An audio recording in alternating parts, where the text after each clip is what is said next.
Do do do do do do do do do. Do do do do do do do do do. Hello, everybody. My name is RODGON. I am a illustrator. I am a cartoonist. I am a person that has drawn for like 20 something years. And today we have a very special occasion. Today we finish our sketchbook. So we have our last page of our sketchbook. I decided to put that one in there. So we are on the last page of our sketchbook, the very last page. And if you guys know me, you guys know that I like to draw myself in a cool little like success pose in every single one of my final sketchbooks. And the reason that I do that is because I need to know that I got better. So in order for me to know that I got to the next level of understanding, I need to be able to improve on a very complicated pose. And that just happens to be the yoga pose, that crisscross applesauce little pose. I like to draw myself in some way of floating, like meditative state, the moment that I finish my sketchbooks. Why? Because I find that it's literally the most like sincere pose ever. Like you can just have nice and calm and peacefulness to it. So I'm going to attempt to draw this to the best of my extent with pen, and we are going to finish this sketchbook with a big bang. So if you guys are going to want to stay for our lesson today, I'm going to still talk through everything, just like I will with everything that I draw. If you guys plan to stay, please consider liking and sharing the stream so that we can actually have a fantastic audience and more people tuning into our stream. So as I continue in this lesson, we will apply all the things that we have learned throughout this sketchbook, from the anatomy knowledge, the overlapping knowledge, the foreshortening knowledge, the detail knowledge, and anything else that we feel like to be able to see how effective we have become at drawing in this sketchbook. So let's zoom out. We're going to draw this a little bit bigger than normal. We have our little reference pose right there, so we can get started. The first thing that I notice is I want to have my chest pop out a little bit more. So this is mostly going to be more like a curvy beanbag. So I'm going to draw a little curvy beanbag in the shape of an egg. And I'm going to draw the midline. I'm going to go down, and since the hips don't really rotate, my hips are going to be aligned with my rib cage. From there, I need to draw the things that are in front. In this case, it's creating almost like a rectangle look. From my collarbone down to my knees, it's very rectangular. So from here out to wherever I want my knees, I'm going to do this little diamond thing that I see that my pose is doing here. Now I know the limits of my pose. Cool. So now I know that I just have to add my head on top of here. And I have to add my legs touching the edges. So my thigh and my bottom of my leg are going to crisscross a lot. And especially since this one's going to be foreshortened. So I'm going to have to dictate where my ankles are going to go. And then I'm going to draw the calf of my leg, the bottom part of my leg that leads onto my foot. I'm going to do the same thing over here from this ankle. I'm going to reach the other side, and I'm going to draw myself that. Now, my thigh is going to connect to here via a teardrop, but I have really thick thighs, so I'm going to give myself a little bit of thickness that's going to overlap. And this way, this side wouldn't have it, but maybe you would have it a little bit on the inside.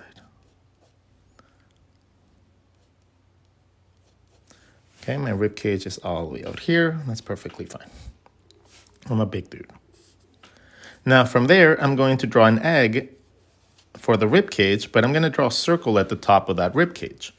That is going to give me my collarbone. The collarbone, in this case, it's not going to be like in a weird position. It's just going to be coming from side to side because our arm is going to be at a relatively relaxed place right next to our arms. The midline for our rib cage is going to be right there. Then the spacing between here and here, this is going to be the width of my arm. But I need to find out my pectoral muscles first. And that comes from understanding the midpoint of your collarbone and your endpoints of your little compass that you drew, and then decide how big of a chest you want. From there, you're going to draw a little U that connects both of those together. You can now draw a circle, and that's going to be where your arm comes up. Now, if I'm going to be making this little yoga pose, I'm going to make it with my hands right now, and I'm noticing that my hands go down, and then they go out.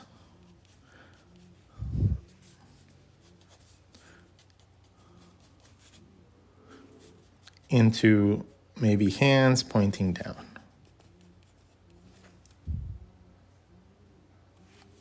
Right? Yeah, they're pointing down with the thumb up. So I have the general pose already, and I don't even have any anatomy on there. I just have the guidelines. So from there, I'm going to zoom in. I'm going to add myself a little shadow underneath to make them floating. And then I get to start playing with details like hand position, details for the feet. All that stuff comes after understanding how your initial mannequin is supposed to be formed.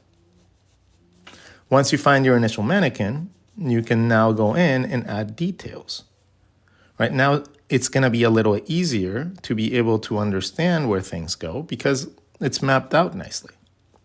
It's kind of like having a very understandable guide that allows you to just play around with style.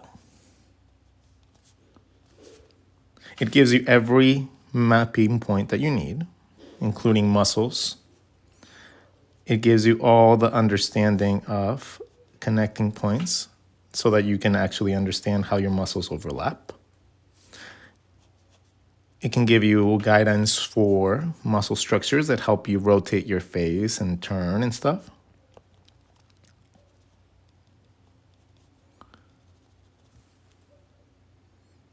So being able to understand these concepts is not like foreign. It's not something that is completely like devoid of a logic. It's not, you don't have to be completely like 100%, ooh, I've been an artist since I was little. Nah, like all this stuff can be learned. All this stuff can be learned, and all this stuff can be actually like accessed through just mathematical approaches and logic. But we need to learn to see it like that. And if we don't learn to see it like that, then we're always going to be like, oh, well, this technique doesn't work for me because of blah, blah, blah. Nor this technique doesn't do anything for me because blah, blah, blah. There's always going to be an excuse.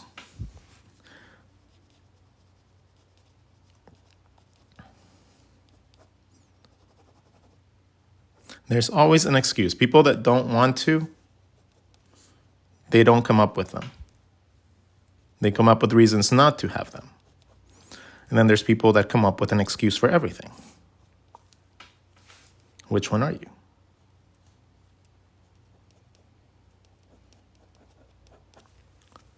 You know, it's a big difference, especially if you're going to go into it as a career. You need to understand that you're going to get whatever you put into this. If you are willing to just follow, then you're only going to be able to do as much as somebody else is able to do because you're only able to follow. If you're willing to lead, well, there's no paved road to leading. Right? There's no paved road. There's no easy way to do what I'm trying to do, for example. Like, it's just harder to pave your own road. And as you progress through life, you're going to realize that unless you pave your own road, no one else really does it for you. Some people will cheer you on. A lot of people will encourage you, but they won't do it for you. They'll be there for you when you land. You'll be there for you when you succeed, but no one's going to be there really on the path there unless you actually actively try to do it for yourself. It's just the way things work. And as you learn that in your career, as you learn that and you understand that and you start realizing that that's the point, right? The point, like, we become artists so we can become our own individuals, so that we can bring our own entity of the vision that we have inside of our brains outside to the world, right?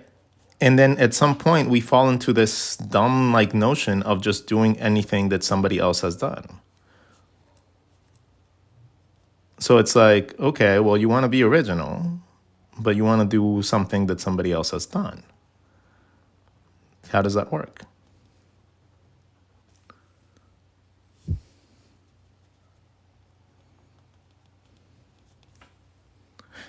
If you are willing and you're able to make your own path, that is the easiest way to success. If you find yourself always struggling with finding your own voice, your own angles, your own vision, then it's difficult to say, but a lot of people don't have what it takes to be a leader. They don't. That's why it's normally one leader for every 50 employees and stuff like that. It's not always going to be possible to be the top dog, the top leader of whatever industry you're in. So at that point in situation, you have to really make yourself think okay, do I want to be somebody that's not at that top level and still be happy with what I'm doing? And if you do, and if you are, then that's awesome, because now you have access to being able to work for places and be happy with it. For example, I can't work for companies anymore.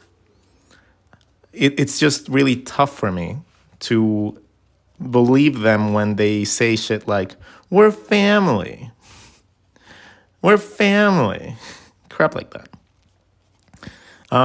It annoys the living hell out of me, because every company that I have ever worked for has said that, and every single company lets you go when you become too expensive. So it's not about family, it's about bottom line.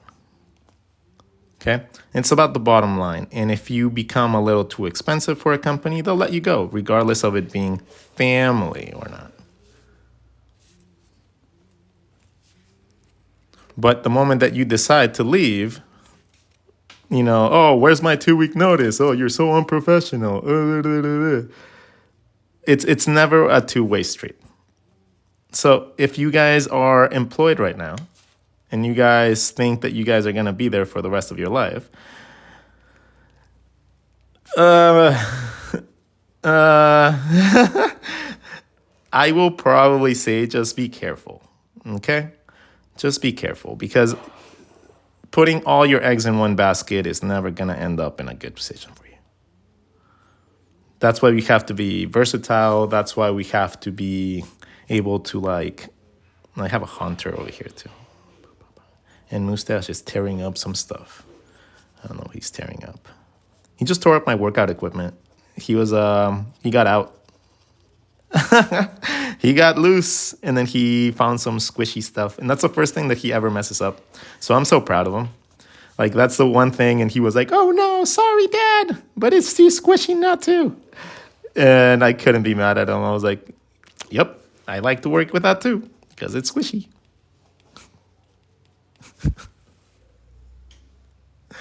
So yeah, as you guys go into your careers, realize that companies don't have the best interest in there for you.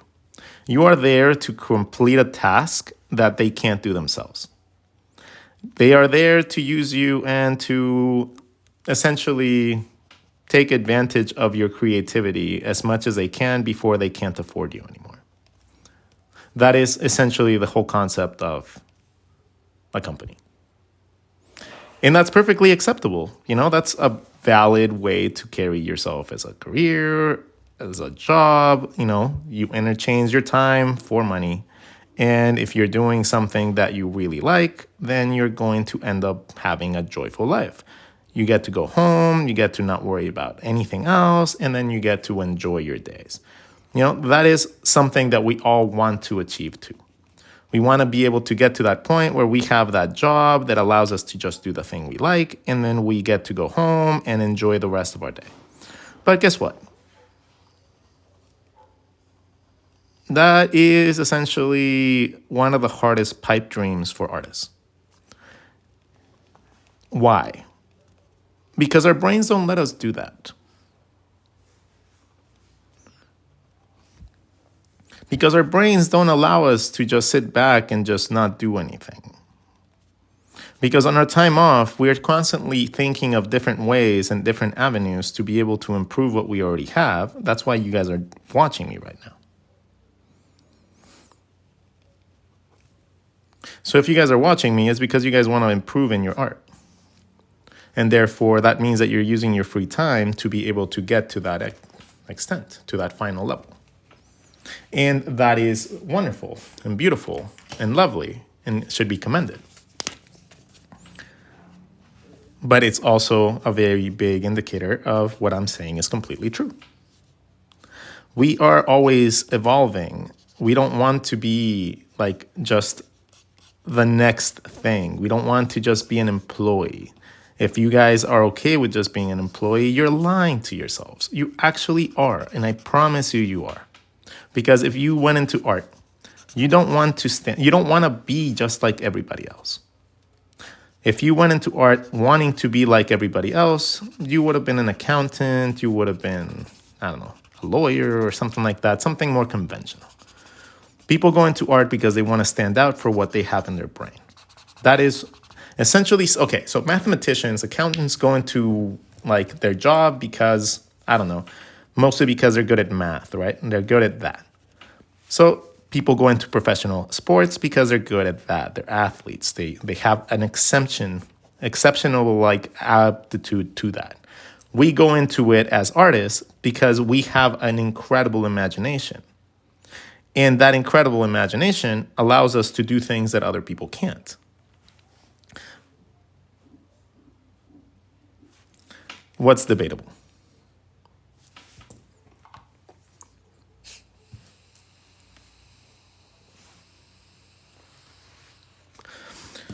What is debatable, my friend? I'm not a person that like conflicts or anything, so don't worry, you can answer. It's a safe space.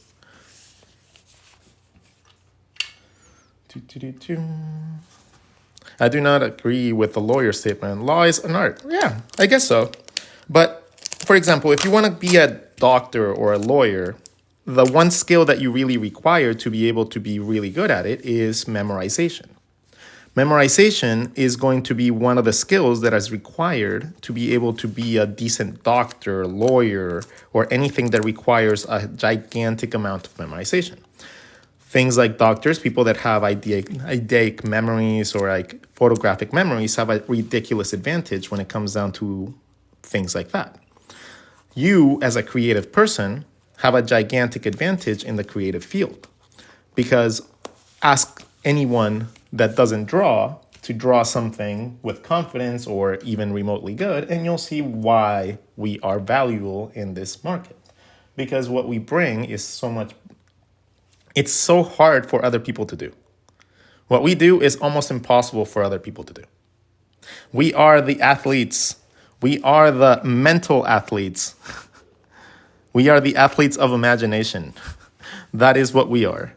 We learn how to take things like balls and circles and spheres and simple crap like this, and then we make beautiful, beautiful things with them. We make stories, we make designs, we make logos, we make marketing. We make the things that make you want to go to the movies. We make the things that you guys want to wake up to every day and look at your phone for. That is what we do. We are such an invaluable part of the actual ecosystem to this modern age that it's like, it's not even a pipe dream to do all this stuff. Like, all this stuff can be learned through people like me now. It's not segregated to just knowledge from like a school or anything. So now you can take everything that anyone teaches you on videos and stuff like that, and then use that to be able to create your drawings the way that you want to. You have access to every single piece of knowledge in the world. If I would have had this amount of knowledge at my disposal when I was learning to be an artist, I would have been unstoppable. Honestly, if YouTube videos and like, I don't know, like 21 Draw and stuff like that was there, and if I was there, if they had a person like me, oh my God, that would have been fucking worldly. But the reason that I do what I do is because I want to be that person for the other people. I didn't get that, right? I didn't get a chance to do that. But unlike some other industries like tattoo artists in their apprentice programs and shit that they require you to go through punishment to be able to get some knowledge, I don't like doing that. I like making sure that the people that want to learn, that are willing to learn, that are eager to learn can have access to that knowledge without being punished for it. So that is essentially why I have such a big problem with the tattoo industry, honestly. It's just the way that they carry their prosperity of their art craft, right? The prosperity of their actual craft relies on the new generations of people coming in and wanting to do it. And then if there's no creativity because everybody's doing the same shit, or everybody learns the same way because they have to learn through like strict regulated ways of doing things, like, oh, that's not traditional American. Oh, that's crap like that. That limits creativity. And limiting creativity limits your art form's growth. If you don't allow people to be their own self, then how the hell do you expect them to be good artists? You're just going to have replicas and copies of everybody else's shit in everybody else's style.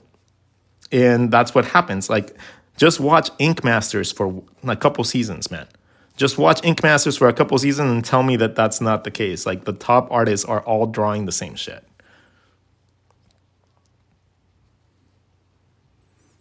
So it's just like, I don't know. As you learn, as you get better, you start realizing how much other people don't put effort in. And once you realize that the effort is minimal to get to a decent outcome, it's minimal. But it just requires you unlearning a lot of the shit that you learned from other people. Sometimes it requires you being more observant than being structural. Like understanding, for example, arms, they always rotate around the shoulder and they go above your rib cage. So if your arms, every single time you have a rib cage, your arms are going to flow in this direction most of the time. This is going to be the top edge of your arm, and then you just draw volume inside. And then you have arms. You go outside, inside, outside, inside. Once you learn that, posing becomes a joke. Because the same happens with legs. The legs have a pivot point at the top of the thigh. If you follow that, and then you draw the volume inside, you're able to draw pretty much any pose you feel like.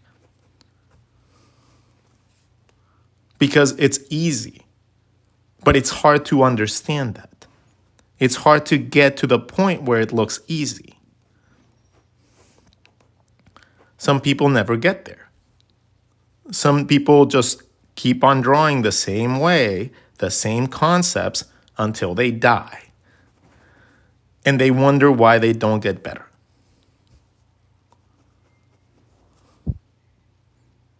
You essentially take like a kiddie pool of classes at first, and then you think that that's going to be the way that you have to see things the rest of your life. No, no, no, no, no, no. We learn and we evolve and we change and we learn more shit as we progress.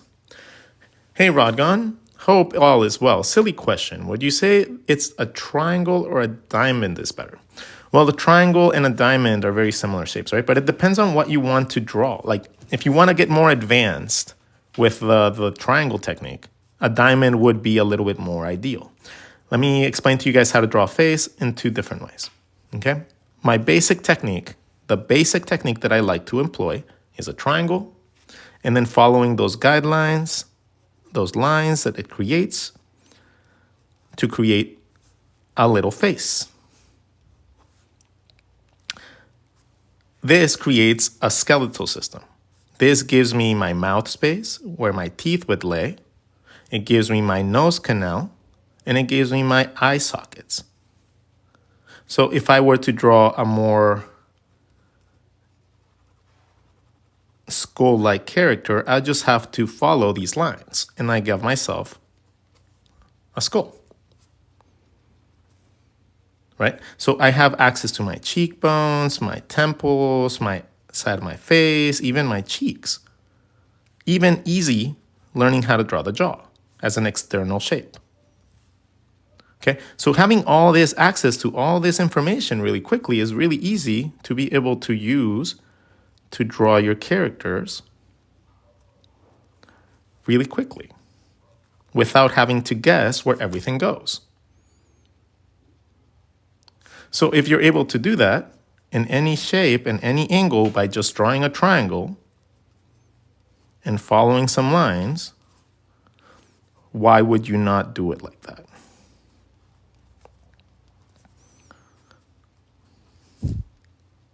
It even gives you your neck if you allow it. So understanding that it doesn't have to be difficult is one thing. Then that's starting with a line and a triangle, right? That is it. If you want to get more advanced, you add a diamond. The next level is adding a triangle and then a little bit of a tip at the bottom of that. And that gives you an immediate nose into nose canal, into nose and lip bridge that leads you to everything else. So essentially you can use that little tiny diamond to be able to generate all the spacing needed for your characters. So that little tiny pointy part is what leads you to your lips.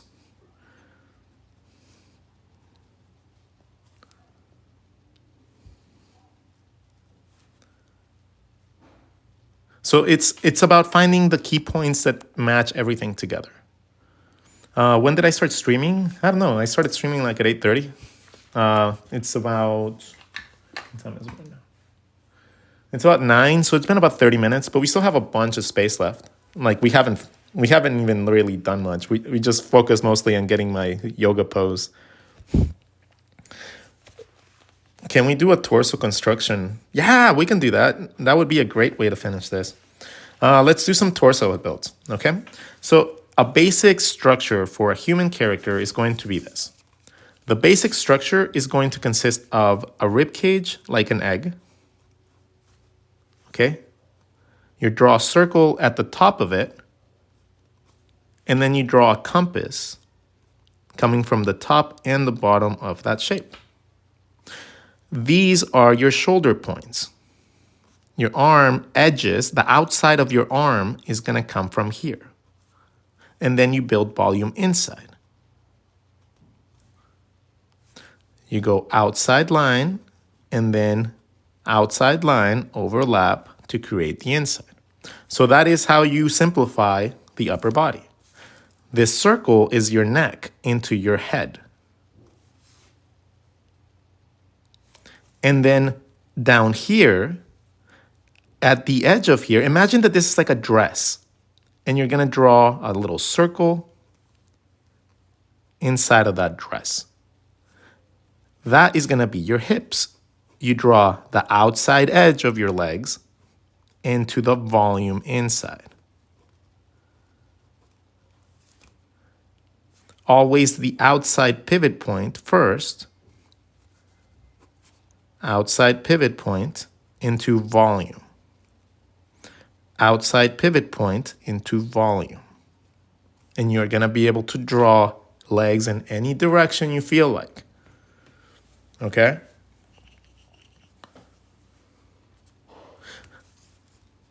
Egg, circle. That's it. That's literally the basic shapes. And then you can make those egg, circle.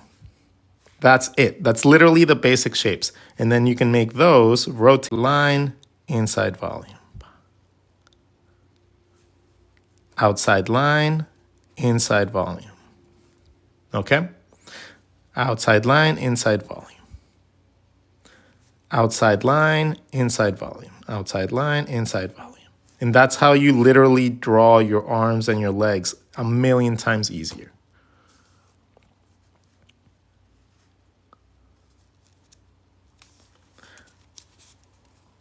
Egg, circle, what I call sushis.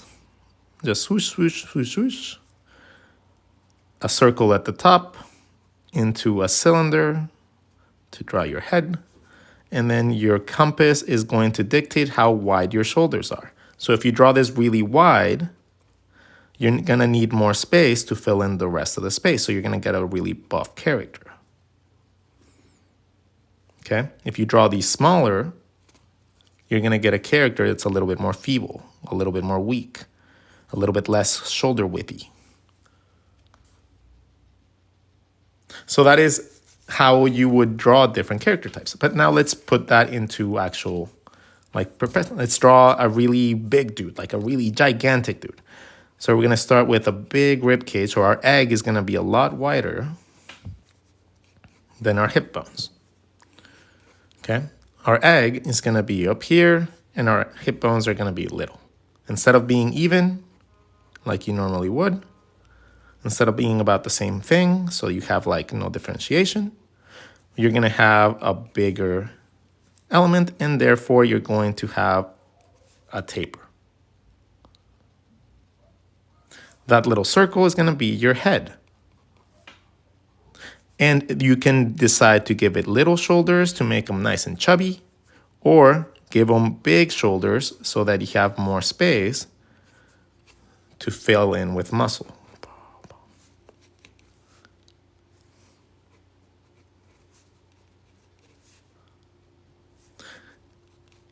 If you make the shoulders wider, you can taper it into like a V. And that's what gives you superhero proportions. You can give it big calves, big legs. And once you get comfortable with that shape, you can just make a thick into small and start posing your character in different ways.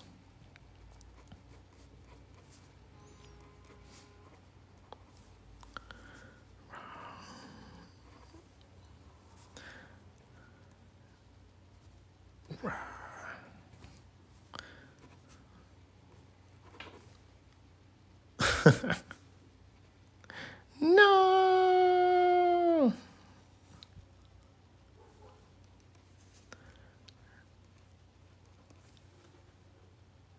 So you can just have fun with them at that point.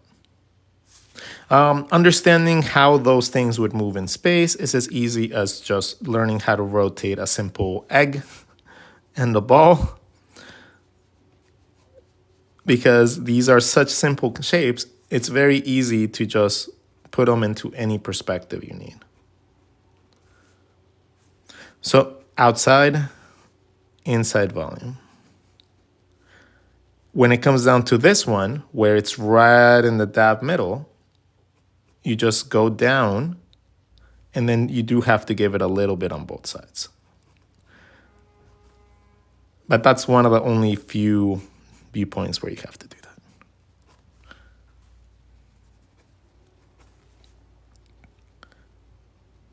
could you draw a cute cat? So let's say that since we're talking about human anatomy, I'm going to draw a cute little pinup girl.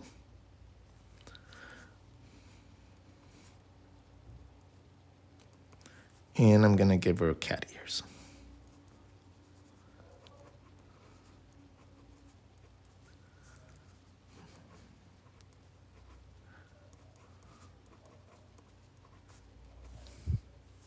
There you go. It's a cute cat. She's going to be like doing like the little flirty thing. Like, hee hee. I'm a sexy cat. I just wore ears.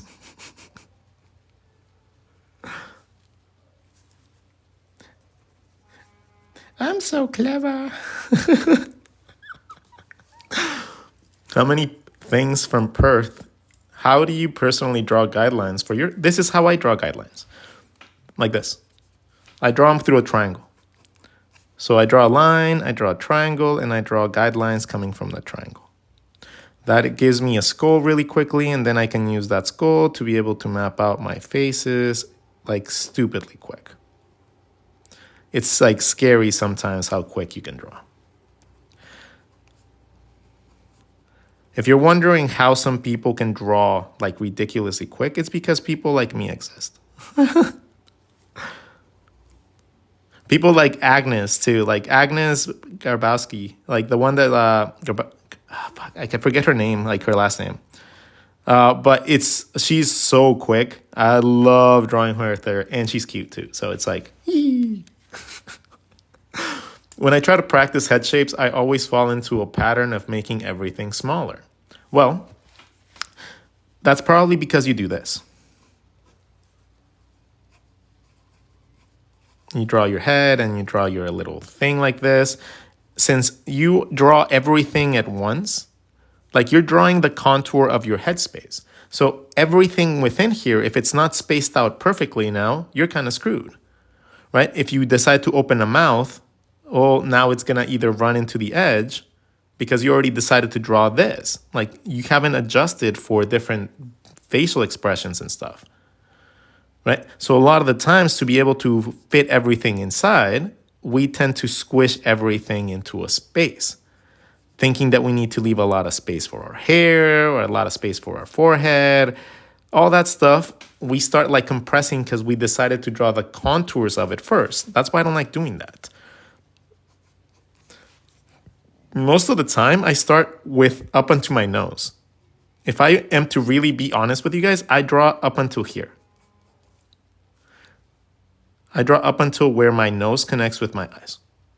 Why? Because this part doesn't flex. This doesn't flex, doesn't move, doesn't change. You know what does? The jaw. The jaw has a gigantic range of movement, right? If you have your jaw open, it opens like that. If not, it closes. You can shift it to side to create different facial expressions. Stuff like that. So why would you eliminate all that, the possibility of all that, by drawing the entirety of the shape first? Why would you do that? You're literally killing the possibility of drawing any other facial expression because you have now dictated that that's the shape of your face. Even though the face has a gigantic range of movement, a gigantic like amount of elements that help you determine like different facial expressions, and you determine right away from your sketch line that that's going to be it. Like you're not going to change anything. Nah, man, that's not how it works. I don't like doing that. So that's why most of the time when I'm drawing for myself, I start with up until the nose bridge.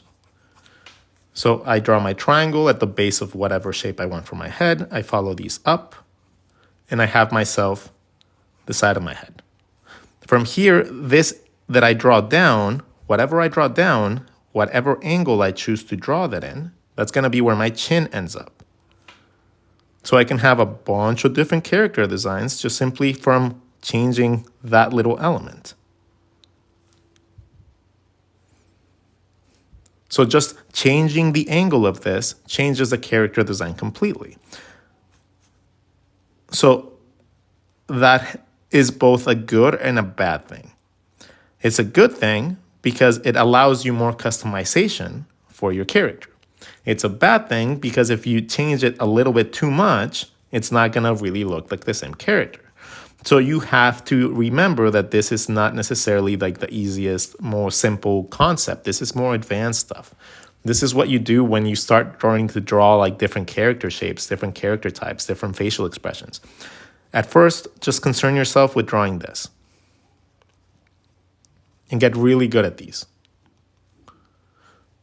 so that you can draw little happy faces on them and draw your features in the right place. Just get used to drawing those in different shapes, different sizes for each side. Just get used to drawing that. It's the easiest way to draw a skeletal system. Draw the really big circles for really big eyes. If you don't want really big eyes, draw them a little smaller. It's all customizable to whatever styling you feel like. Okay? So this is something that you guys can take and grow with, because this is going to give you a very basic understanding of the spacing in between your steps too. And then when you learn that the head is literally just a cylinder, you're gonna freak out, because that's gonna be literally just drawing a cylinder, or like a noodle or like a cylinder like that, and then drawing a bunch of circles inside. Well, you can choose any of these circles as a guideline to go around like your jaw. Go up the middle of your cylinder and you have your ear. From here, you already have all the lines that go around. So just choose a couple to draw your triangle and your guidelines in, and you have yourself a 3/4 face. So easy. What is it? I've seen 2 ways to find the ears. Can you go over that again? Yeah. So number 1, if you're trying to find the distance for your ear for your profiles, normally it's about half of the way up your head or a little bit more, but then it goes this way, right? So it covers a lot more of the back of the head. So it goes from half your head roughly to the side, and then it covers your brain pocket. This is the area where your brain goes. Okay, so imagine it like this. Imagine that you're drawing your brain and you're giving your brain ears. That is what you're giving ears. Okay, and then that, learning anatomy is going to help you with this. That has 2 eyeballs attached to it. And then you have elements like your skull and your eye sockets that go around that. From here, you have your pocket for your cartilage for your nose that brings the cartilage out. From here, you have your cheekbones and your mouth pocket, and you just start connecting lines, and you end up in a situation where you can replicate anatomy. Maybe not like 1,000% accurate, but enough to be able to draw cartoons and stuff like that more easily. So the reason that a lot of people don't understand how things like this work is because they don't take the time to actually study what the anatomy is underneath. Like, they don't take the time to look at where the bones hit, where the angles, like correlation of elements between each other. Like, the jaw is all about the ears. If you learn where the ears go, the jaw follows the ears. Right? It rotates and pivots around the ear point. So if you want to draw something with a big open mouth, you can draw a very basic closed mouth and then pivot this back and then stretch that. So instead of the mouth being there, now the mouth is there. But if you didn't understand that little pivot point is the nose or the bottom of the ear, then that's going to become really hard for you to understand or grasp, because that's not an easy mapping point to understand. Thank you, Mermaid Mako. Mermaid Mako, you are always here. Would you like the powers of a mod?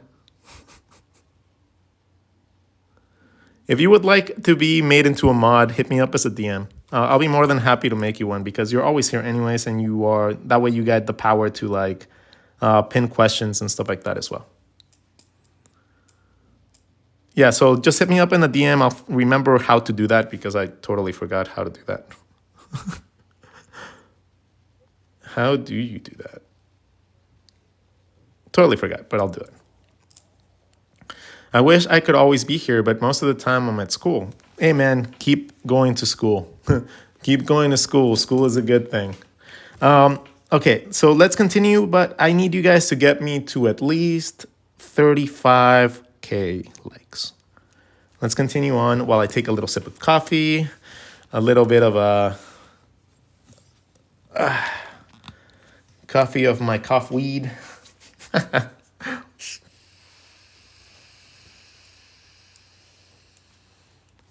Tap her name in the chat and hit the 3 dots. Okay, hold on.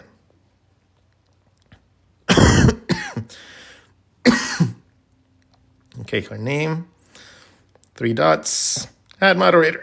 Yes, cool. Awesome. Mermaid Mako, welcome. Welcome to the mod group. Okay, so what else do you guys want to learn about this stuff? What else do you guys want to know? Now, this is all the stuff that's recapping the stuff that we really made it click this in this sketchbook. Learning the cylinder head was from the last sketchbook, but that's really simple concept to understand in general. If you draw a noodle, it's going to give you angled lines, right? These angled lines can be used to draw difficult neck positions really easy. Like super simple, like to the point where it's like, really? It's that easy? So understanding that you could have the ability to do that just from a cylinder is great. Learning that you can make a beanbag into a head and a neck is really important too. Because again, the beanbag gives you that crevice that you need.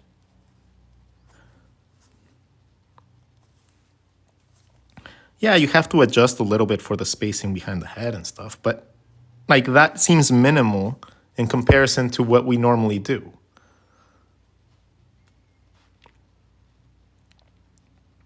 Well, did you end up going to sleep? I don't really sleep much. I have horrible insomnia. And I have like the restless leg syndrome stuff. So it's a pain in the ass. Like me going to sleep is a whole endeavor. And if I don't have enough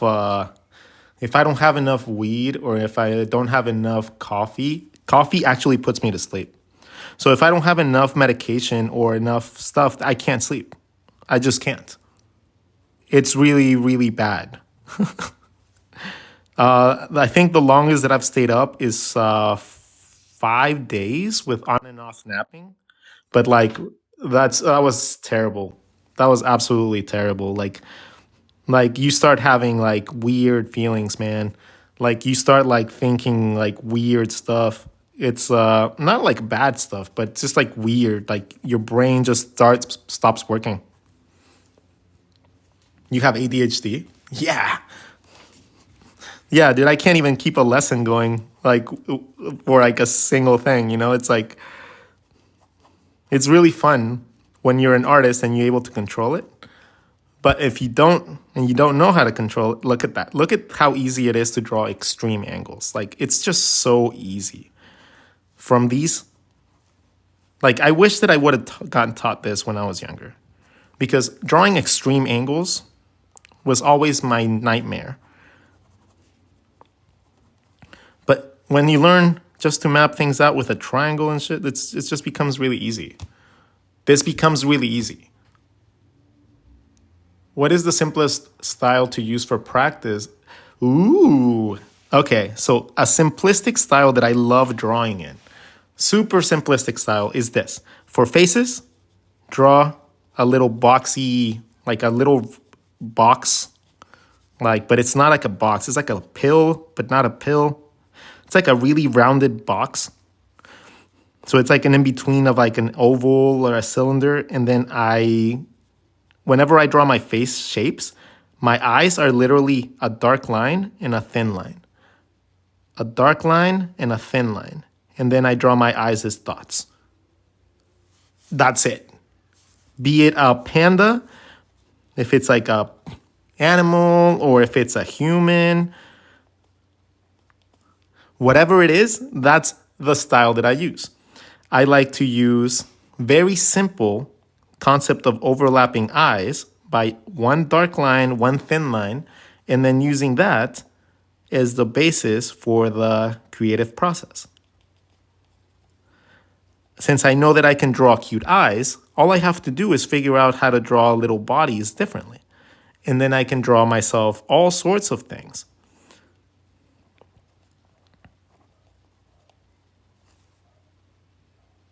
So that alone was one of the biggest realizations, that the eyes are literally two lines. One curvy line, one intersecting thinner line, and then you draw your ball. And that is the most simple way to draw eyes. It's not ovals. It's not about drawing like teardrops. It's not about doing that shit. Eyes come in so many different ways to draw them that it's so dumb to just like relegate them to this. Or what is it? Like the other one, this? Like an angly line. Like, stop thinking like that. If you think like that, then you're always going to have the same generic, boring eyes. Always. As opposed to just learning that the eyelids are just little openings that consist of a dark line that replicates your eyelid with your eyelashes, and then the bottom one that intersects, creating an overlap that can later be used to create things like your teardrops and your bottom eyelids. So even though it's a very simple it's a very simple approach to it, two lines, it has the ability to take it to a whole new level for you by just knowing a little bit of anatomy. Okay?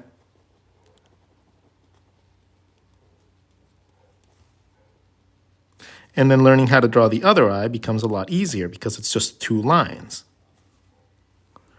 Just match the lines, and you have yourself eyes.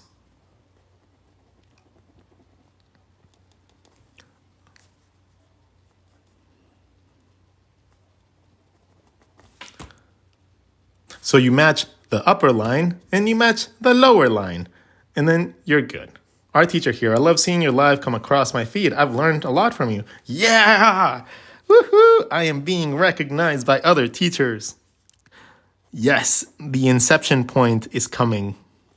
Once the How to Draw book comes out, it's gonna be awesome. Because I'm gonna push it for like a standard to every art school.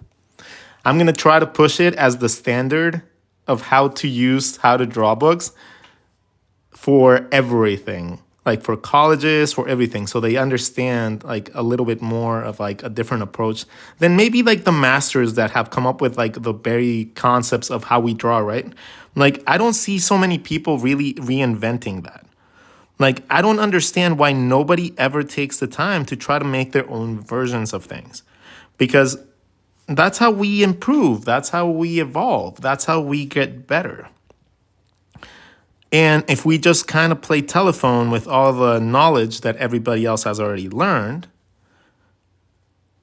like if we're constantly like, oh, well, we have to do it like this and there's no other way, well, that limits creativity. And that limits the way that we evolve as an art form. So that is dumb.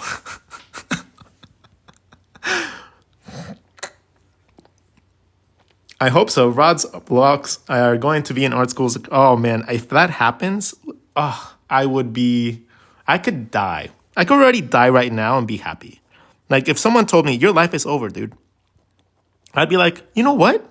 let me give you a rundown of what I've done in my life, and then maybe you guys can agree with me, and that maybe I satisfied a goal like amount of things. I found what I wanted to do relatively late in life. So I learned what I wanted to do at about 18. So I signed up to art school around 18, and my other option was to be a lawyer. I didn't want to be a lawyer. I didn't want to argue for a living. I wanted to make people happy. So I decided to go with that, and ta-da. Then after that, I was a miserable art student for about a year and a half. I was miserable because I was horrible. Like I didn't have any idea of what I was doing. Like I was at the bottom of the barrel in every single one of my classes. There was literally nothing that I could do to be able to learn how to see things like an artist. I couldn't. I just didn't have that experience. Everybody else had like the lifelong, like, I drew in my mom's womb. My first painting and my first mural was published at the age of 2. Crap like that. And I was like, well, I don't have that. And I can't do that. So, I can either have two things to go right. Understand that I'm not meant for this and then just leave, or be the stubborn little fucker that I am and then just, continue on. Even if I didn't have the skills, I was like, you know what? I'll find my path and I'll find a way around this. So I decided to go with what I loved instead of compromising and just getting a job that would allow me to do what I love only on the weekends. So I pursued that with the passion of 1,000 suns. I started drawing and filling up sketchbooks in 2 weeks. I had my buddy Jerry, who is still my best friend to this day. We used to fill up 2-week sketchbooks. 2-week sketchbooks just so that we could catch up. Just so that we could have enough knowledge in there so to catch up to all the people that had been drawing for so long. So after we decided to catch up after like the 3 years of grueling doing like 2-week sketchbooks, 1-month sketchbooks, filling up countless sketchbooks and just tossing them because they were full of garbage drawings because we didn't know how to draw yet, right? At that point, we were just like copying as many people as we could, like understanding how to draw something stylized because we didn't really understand realism. So a lot of things like the Grimm, like fairy tales and stuff like that, that was like one of the cartoons back in the day that was very popular. And they had like this weird dynamic where they had like a bump in every single one of the faces. Well, that became part of my vernacular in my drawing, and that ruined my ability to be able to see things through volume for a very long time because it looked appealing, right? It looked appealing, so therefore it had to be okay. So everything that I drew, including caricatures and stuff like that, had that, even if it didn't need it. And that was one of the big things that took me years. It took me years, like literally like 10 years to get rid of. Drawing a little bump was such an ingrained part into my actual drawing process that I didn't even know what the bump was. I just knew it had to be there. Because I didn't learn through perspective, and I didn't learn through volume. I didn't learn through like my exercises that I teach you guys and stuff like that. I didn't learn through that. No one taught me how to make a circle into a sphere. No one literally taught me how to draw a circle inside of a circle and make that into a sphere. No one taught me that. And that was one of the biggest things that helped me progress so quickly. Because the moment that I learned this little exercise, I used that in a bunch of different ways. So once I found roundness, I knew that I had a front and the back. Cool. So now all I need to know if I want to rotate something is I just need to know how to draw that in the different points in that circle. So if I draw a little dot around and I just start poking things out, I can get used to how things would actually work going around. Awesome. That exercise alone helps me understand depth going around. Perfect. If I want to make it perfect, I could draw a circle, and then make that inner circle a little bigger. And then it's kind of like a mohawk. Okay? Like Saturn and stuff like that. Learning how things move around your body is very, very good. So understanding where both of your ears go is very important. Understanding where the front of your face goes is very important. Understanding how to connect them creates your jaw, your face of front of your face, stuff like that. It's crucial to understand that. If you don't understand that very basic concept, then everything is on hard mode. Everything is on hard mode. If you don't learn that, everything's fucking hard mode. Like if just drawing a face is a fucking nightmare. Like because you don't know where the other ear goes, you don't know where your jaw goes, you don't know how to connect it, you don't know how to connect that to the neck, stuff like that. Like that is normally the biggest nightmare for people, just not understanding where their body parts go. So me learning this took me 15 years to learn that this was the key. Took me 15 years to understand that I just needed to learn how to draw a circle really good. With volume, you can use that to split your shape in half, create depth. You can do it in every single way, like a split orange, right? Like, so it could be the bottom, it could be the top. If you start learning to see your basic shape in a way that allows you to create mapping points, then everything else just becomes a fill in the dots with whatever you feel like. So that is essentially why this little simple exercise of a circle and touching the edges with a circle is so darn important.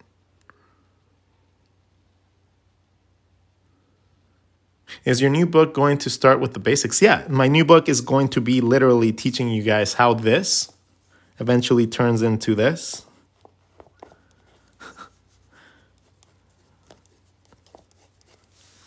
That eventually turns into other things, like this can turn into a body, right?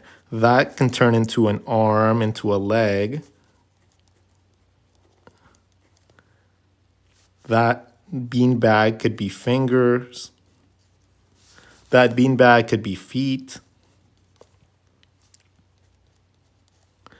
That beanbag could be hands.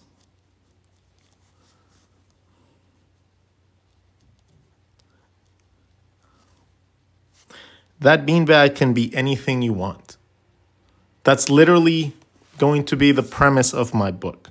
To show you guys how you can take something as simple as a circle and learn how to modify that and learn how to draw that really good so that you can use that to draw all the things that you guys want.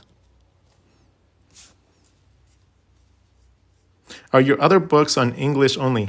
Most of the books don't really have much text. So my books in itself are meant as reference guides. So it doesn't matter if they're English or whatever. It's just the introduction that's English. Everything else is just an art book like this. It's just full of reference books, reference images that you can use for your own purpose. So what I like to do is I like to fill these up as much as possible, right? Like every single inch of these sketchbooks get filled. Every single inch. There's very little space in between because I like to call them art block because you can just flip to a random page and be like, ah, okay, let's draw some eyes. Ah, okay, let's draw a sad dolphin. Ah, let's draw a bunny jumping in the air. You know, things like that. It gives you the access to be able to have imaginative thoughts without having to actually come up with them. So, and I have a bunch of things. So that's essentially why I draw these things like this and why I fill them up like that.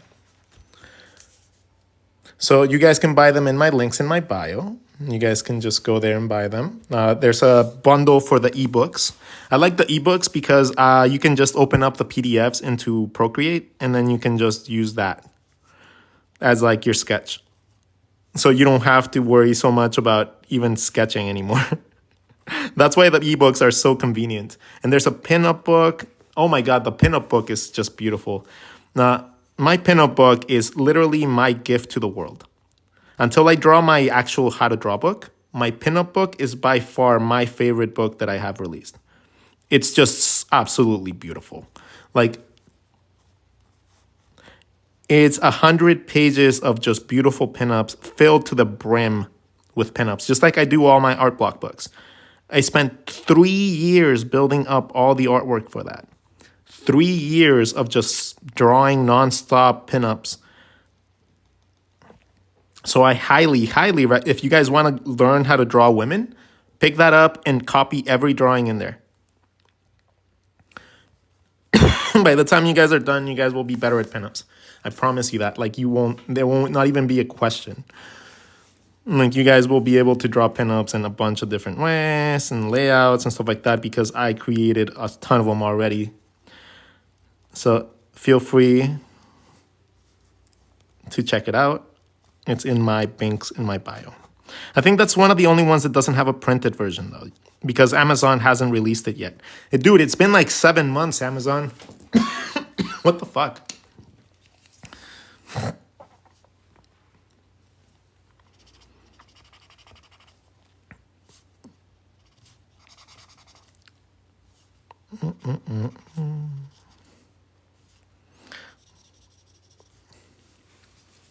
If I ever get better at French, I would be willing to translate your books if you need to. I mean, at this point, it's more like just AI, right? I just go in and I just input whatever I want to in English, and I just go, hey, AI, translate. ChatGPT, just translate this shit for me. And they'll do it. And it'll probably put it in formats and video formats and stuff like that. So I don't have to worry too much about like different languages. I think at first I just have to make sure that the languages that it translates it right, because the communication of the teaching is so difficult, right? If you just miscommunicate one little thing, it can throw off the entire lesson. So I could probably teach everything expertly in English and Spanish without any concerns. But when it comes down to knowing that my lessons are going to get taught in a different language, I need to make sure that like the dialect and the actual like explanation is dead on. Otherwise, it defeats the purpose. Then it's playing telephone again. It's just playing telephone again with things that I don't want to play telephone with. And then again, I want to get rid of all that diluted knowledge and stuff like that comes from like taking the same concepts and just reiterating them differently, a little bit different.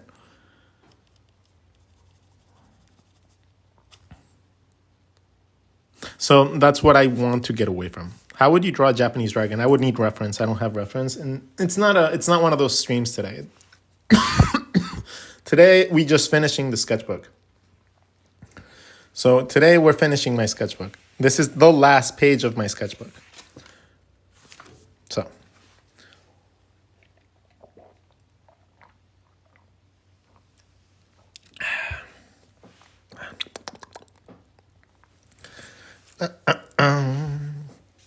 So yeah, if you guys want to go buy a really cool book, buy that one. Can I see the dragon from last night? Yeah. We had the genie dragon.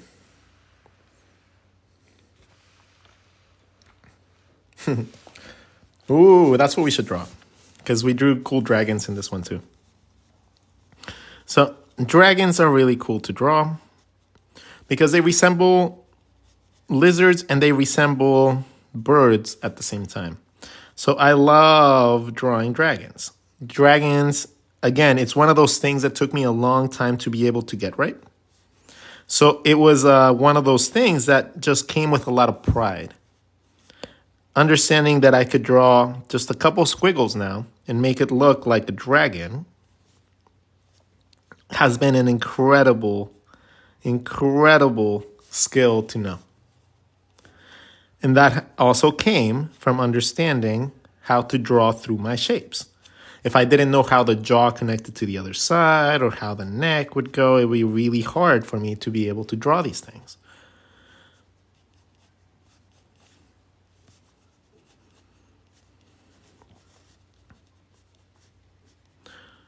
But since I've taken the time to study and see how things connect, how muscles work, how anatomy for lizards and dinosaurs and stuff like that would work, I'm able to draw things like this a little bit more accurately and a little bit more stylized.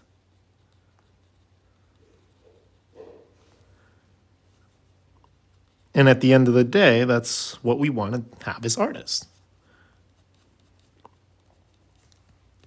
We want to have the ability to be ourselves, create the things we want, but we also want to be recognized for being able to do that in a way that looks really dope.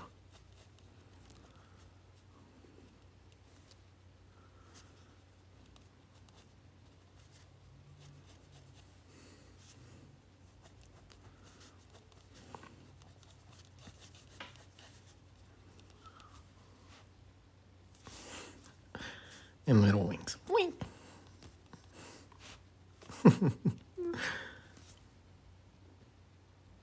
Little tiny wings. Ooh, the other thing that we drew in this sketchbook was Bernie. Right? Bernie, the dragon slaying bunny. So maybe we just draw him slaying this one.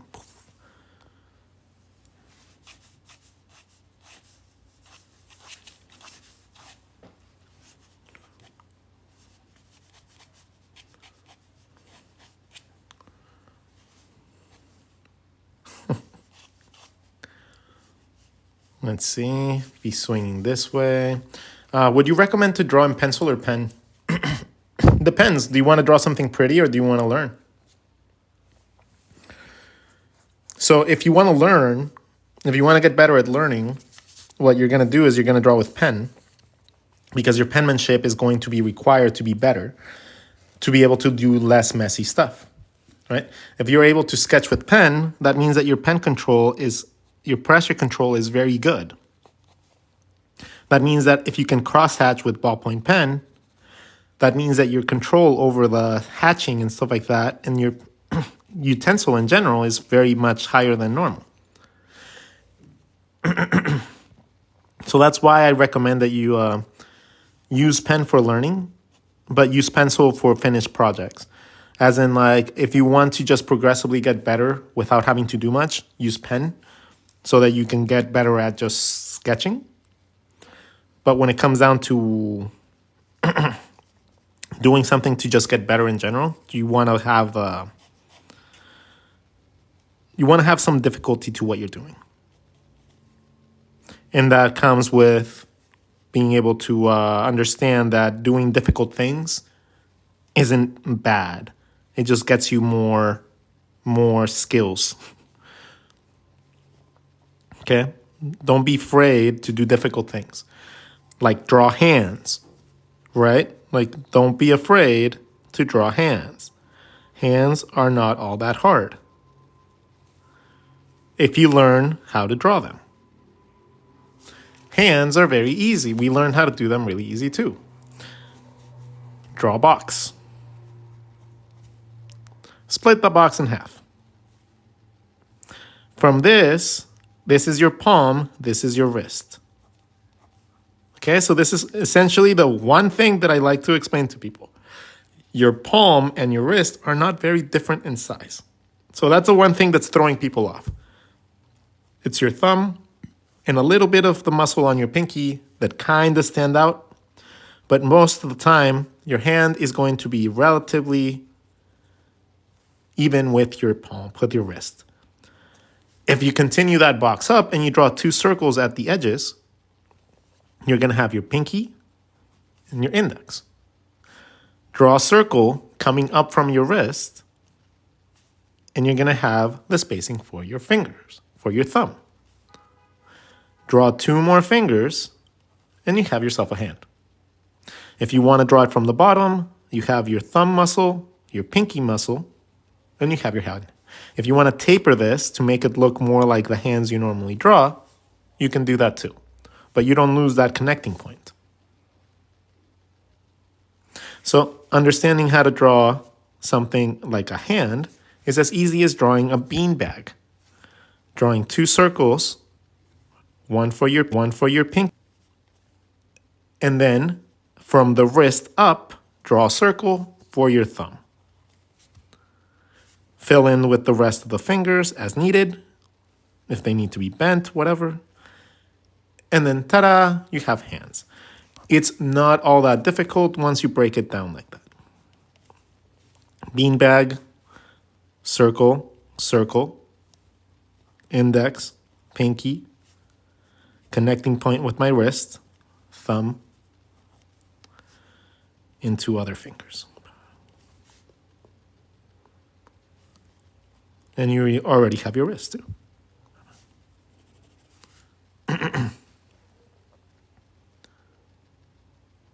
Well, I get that I'm talking about today. I did faces tomorrow. Should I do more faces? Yeah, I guess you can if you want. That's a silly question. You should always draw faces. Eventually, you're going to get used to being able to draw it really quickly. Okay? It's not going to be really hard for you to come up with different hand expressions once you actually figure out this trick. It's just going to be easy. Can you draw something completely? Completely what?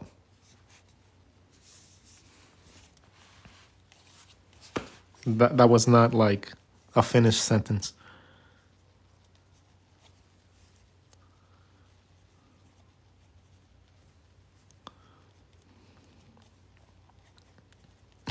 Finish what?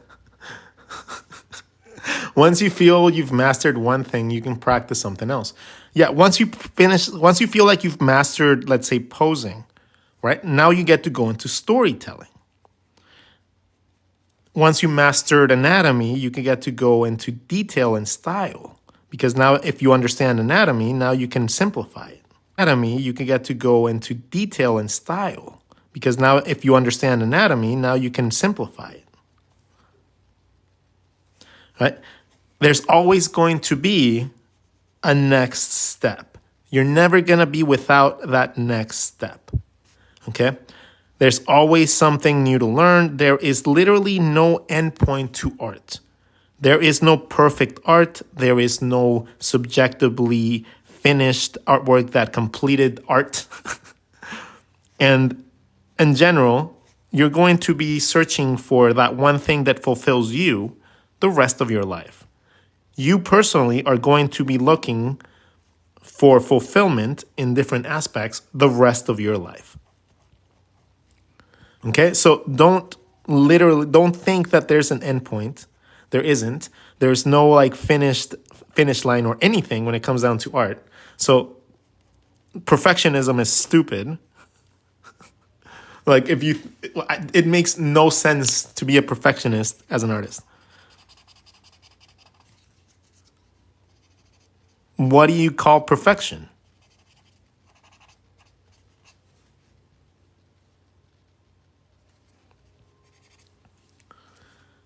Anyways, the more that you learn that stuff,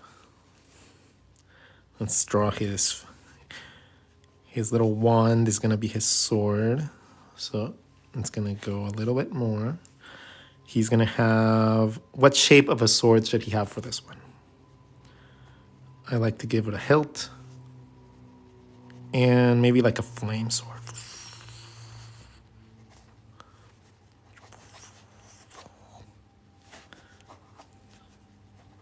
There you go. That works.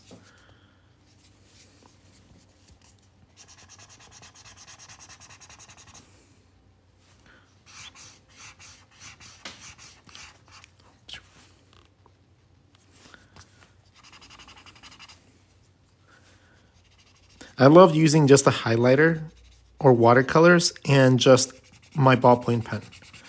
To me, that is such an easy way to sketch.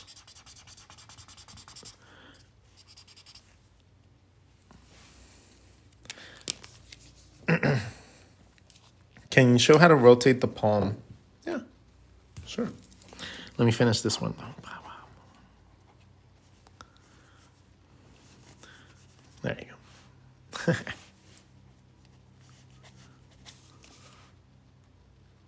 Anyways, if you want to rotate a palm, we're going to put this up there.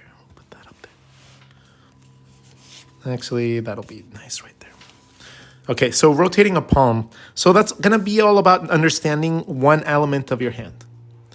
Your knuckle. Your knuckle is the width of your finger, right? That is where your fingers come from. But not just that. Your knuckle is also the top and the bottom of your hand. So if you understand that your knuckles are the top and the bottom of your hand, you can use them to be able to generate the width of your hand.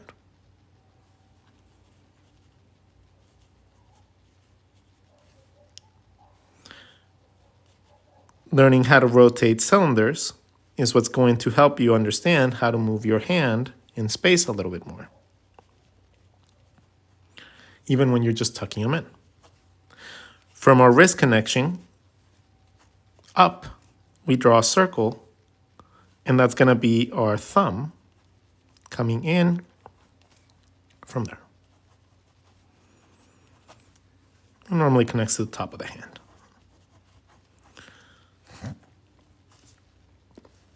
So if we're going to be rotating a hand, it's very easy to rotate it by using the knuckle. So our knuckles from this point would be like flat, right? But if I wanted to make this a 3/4, I just have to choose the width of that, and then I have my 3/4. Because the knuckle tells me. The knuckle guides the width of my hand. So whatever the knuckle is doing, if I just have one finger, it would be here. If I add a different finger up here, that just changed my hand. If I draw another knuckle right here, that just changed the width of my hand again. And by using that and learning surfaces, you can draw really cool shit.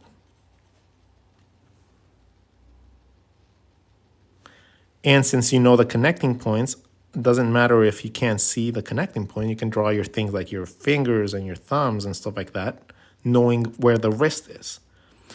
From your wrist, your thumb comes up from your wrist. So whatever you draw for your wrist, you can draw a circle and then draw your thumb. Ta-da! Find your knuckles, and then you have the rest of your hand.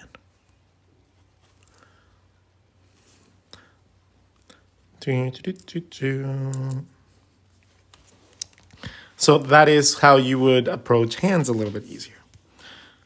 You can make little bean bags, find your thumb, find your first knuckle, your last knuckle. Fill it in with the other fingers, and you have yourself a hand. Does it have to be a ballpoint pen? No, not really. I mean, I don't like gel pens because you can't get sketching lines with gel pens. They're so nice, like the actual texture is so fluid in a gel pen that you get solid lines. You can't do this.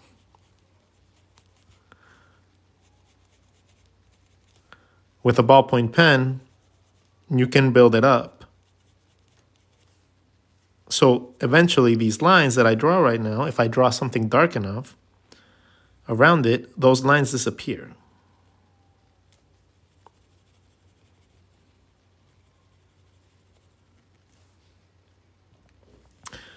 I can sketch all I want, and at the end of the day, I can make it look like the drawing is super clean. Because all those lines, due to the laws of contrast, disappear.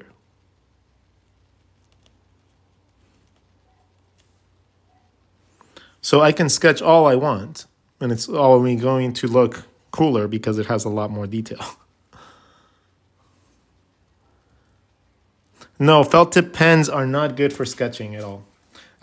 They're really, well, I guess they're good for like drafting like some rough stuff. But in general, they're not going to be the best for sketching in general because they just lay down too solid of a line.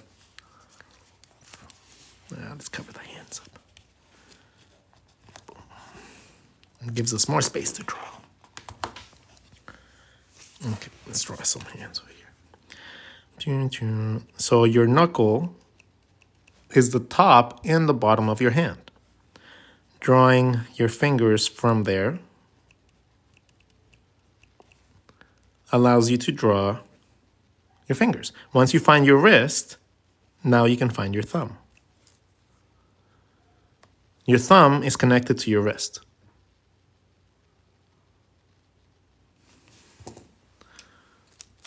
What are the best... What? I didn't quite... Something best pencils or something? There isn't really a best pencil.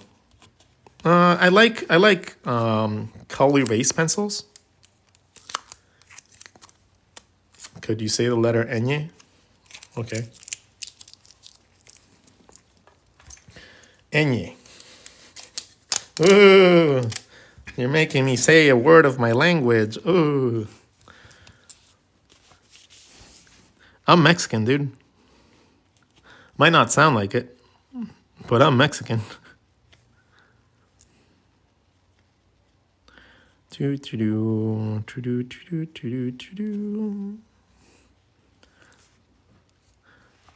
Oh, bro, you're the best artist at explaining this. Woohoo! Yeah, woohoo! I take pride in that.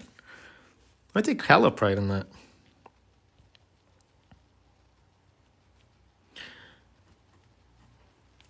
I like to think that I'm pretty cool. My apologies, I meant to say using a pencil after using pen. It feels odd. No, it'll actually help you. It's going to make you feel like you are on easy mode, right? When you're using a pen for so long like I do, and whenever I touch a pencil, my line work is already so steady from drawing with a pen. And I go onto a pencil and it's just like, oh my God, what is this? Why is this so easy?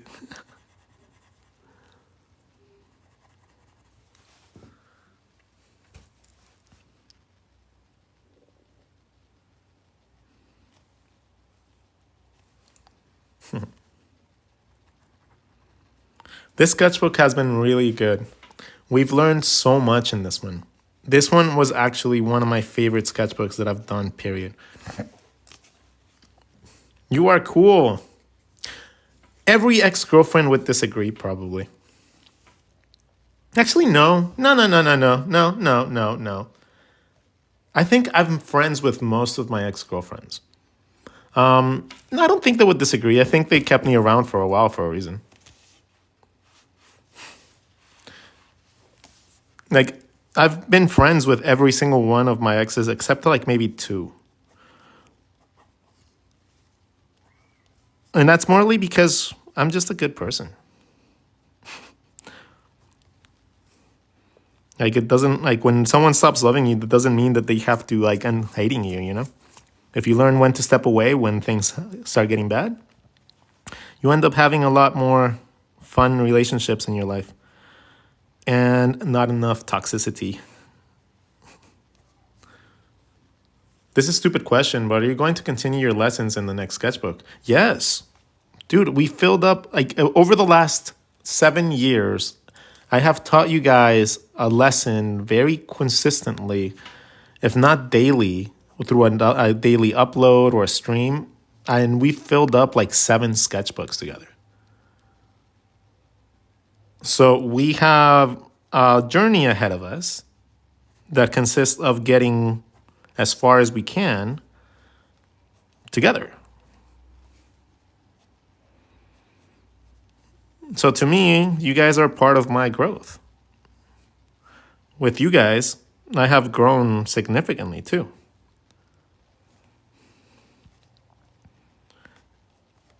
And through these techniques that I'm refining, you guys are going to grow and get better and better and better. And you guys will eventually take it to the next level. Like, I'm giving you guys a path, but eventually you guys are going to pave your own path. And you guys will be able to do this on your own. And when that time comes and you guys don't need any more lessons from me, then I have succeeded. The moment that you have no need for me, that's when I have succeeded. Just like a good parent, you set off your little birdies off into the world, and you hope that they keep in mind all the things that you try to teach them.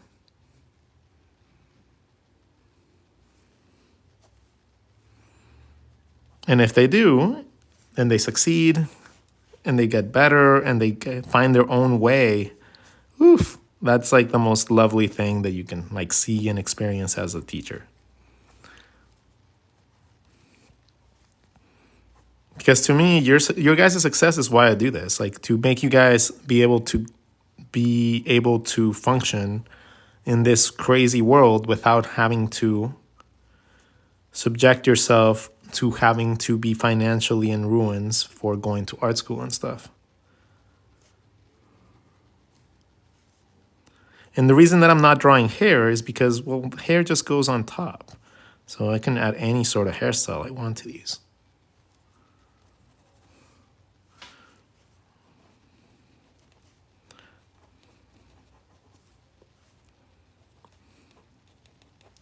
Hair is not really hard. Hair looks hard because most of the time a lot of people don't know how to add volume to their things. Explain hand positioning, bro. You mean like how the hand works? Perfect. Yeah, sure. So your hand and your wrist have a very interesting interaction. When your hand and your wrist are completely straight, they don't really have much of a differentiation. Right? Have your fingers. Bah, bah, bah. The moment that you start bending them, that's when you start getting that definition.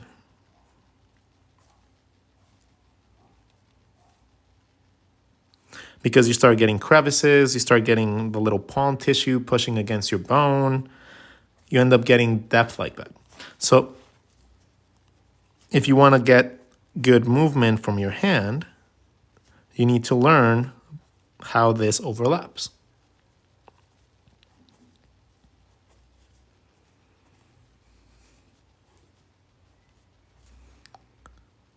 And it's just as easy as drawing an L, going at an angle.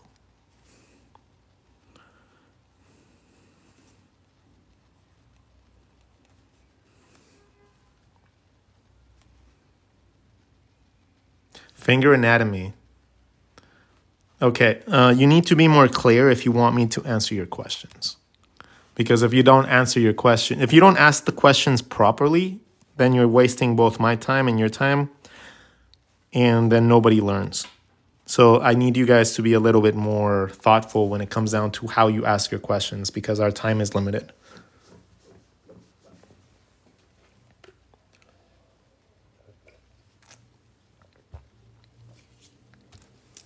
So fingers are really easy. Fingers are, if you divide it into two, and then you divide the top part into two, that is how you come up with fingers. So your fingers are two sections, but are actually three sections.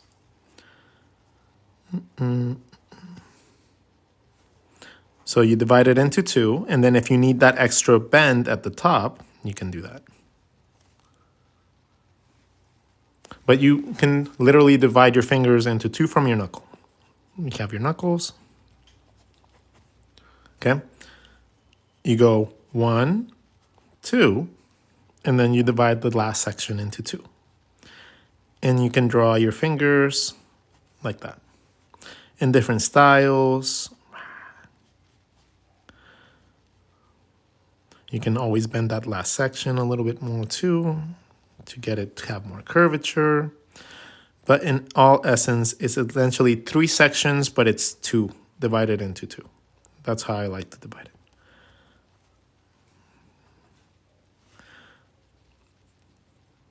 Even when you go into foreshortening. From your wrist up, you draw a circle, and that's how your thumb comes out into your wrist.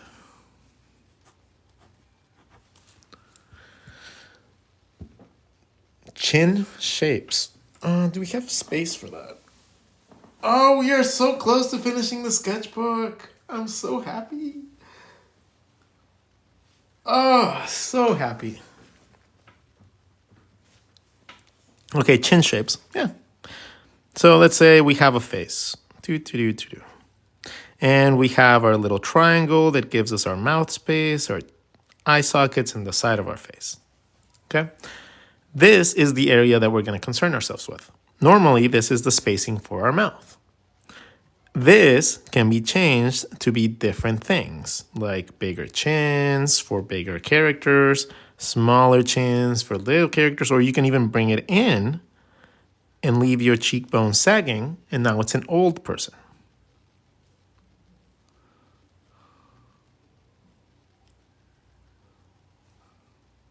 Okay, so that is going to be the determining factor of how you draw your chins. Whatever shape you draw, this bottom could be a box, could be whatever you want. And you can make any sort of chin you want from there.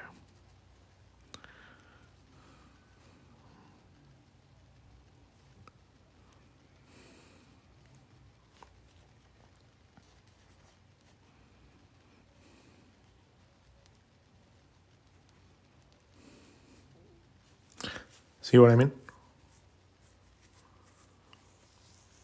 So that little section from that triangle that you draw initially, that little chin area, can be drawn in any size you want, and each size is going to give you a different look. You can add other things as well, like a ball to the chin and stuff like that. I want to get one of your books. Any suggestions? Which one? I would, if you just want to read it, then I would suggest getting the digital. If you just want to read it and have it as a reference book, just get the digital. It's way cheaper. You can get all 4 of them for the same price as you would get like one of the other ones, the printed ones. So you can get the whole bundle, right? And then if I had to choose one, if you're a fan of pinup art, I would get the pinups book. That by far is my favorite. That one is just an impressive book. That one is just like the other ones are doodles, right? They're doodles and they're fun and they're awesome. But that one has finished majestic artwork that I took a long time to finish. So if you guys want to get something that actually showcases what I can do, and you guys just want to support like that, then that's it. If you guys just want something awesome, that's also the one that I would suggest.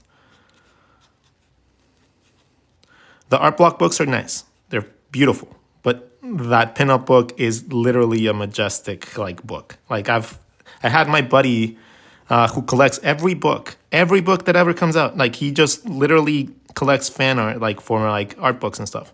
He told me that he was like, dude, no joke, that has to be one of the prettiest books I've ever seen. And I was like, oh. You lie, but it's okay. Let's draw Milky.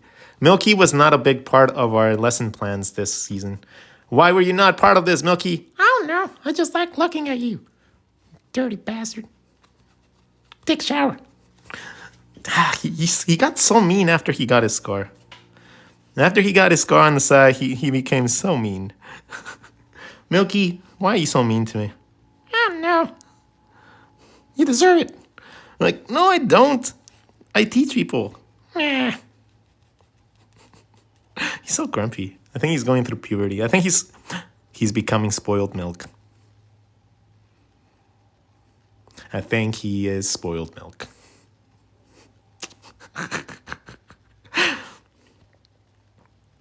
Officer Milky has become Nemesis Milky.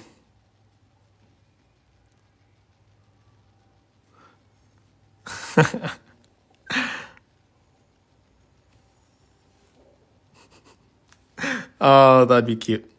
Anyways, everybody, hope you guys have a fantastic day. Thank you so much for keeping me company throughout this stream. Thank you so much for keeping me company while we finish this entire sketchbook. Like I said, this is a work of like collaboration from both me teaching you guys and you guys asking questions, you know? So this entire sketchbook was over, I think it was over 100 lessons. Over 100, every single one was a lesson. Every single sketch here was a lesson. Every single drawing here was an explanation of a concept. So I think that eventually, yeah, I have completed more than 10,000 hours on doing this stuff. So therefore, that's why I'm better than other people doing it, right? Not the drawing aspect, the teaching aspect is what I'm talking about. Talking, explaining, coming up with concepts, being able to actually showcase that to you guys and show it to you in a way that you can actually use it for your own advantage has always been something that I aim to do. With that being said, we have completed this sketchbook. We are completely done with this and we can move on to our next one. What should we draw on this one? We don't know yet. We'll figure it out. But until then, thank you guys so much for being my drawing buddies. Thank you so much for being people that support me and help me every single day have a purpose.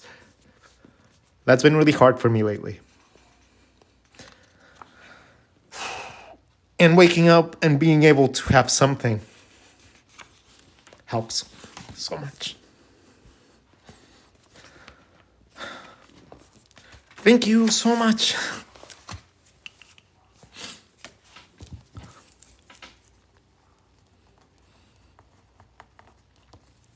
What's today's date? Wednesday, February 21, 2024. Yay!